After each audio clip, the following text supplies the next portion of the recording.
Exactly. You see, True. They hate the dress, everything, but not the man. And there is this saying that Nigerians and Indians were both colonized by the British, but the Indians rejected the British culture. They rejected the British religion. They rejected the British food. They rejected the British way of doing things and hold on to the British technology. And then we have the Nigerians, that is us Africans, accepted the British culture, the British dress code, the British food, the British every religion, and rejected the British technology. Now that is where the Indians are the most advanced.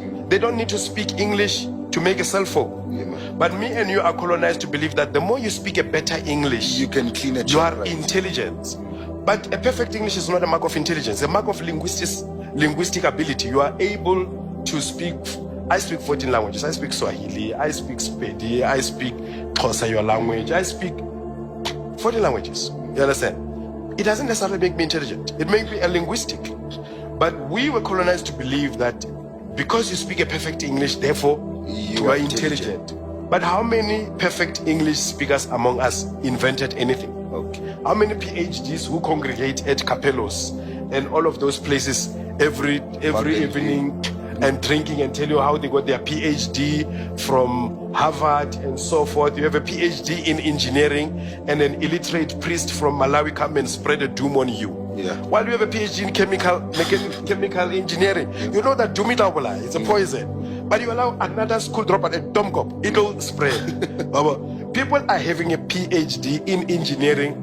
Their grandmothers are busy drinking water with goats. They can't make water reticulation machine. Yet the PhD is a level of doctorate, it's a level of invention now.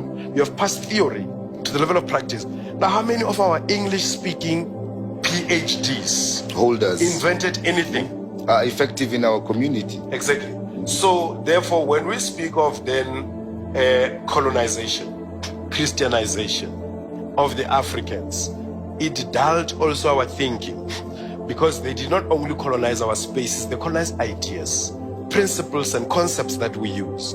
That today when you think of culture, you think of something uniquely African, as if Europeans don't have culture. That is why we'll have a wedding, and in that wedding, only white wedding and a traditional wedding. But we forget that white wedding is a traditional wedding of the Europeans. Like right now, the war between Russia and Ukraine.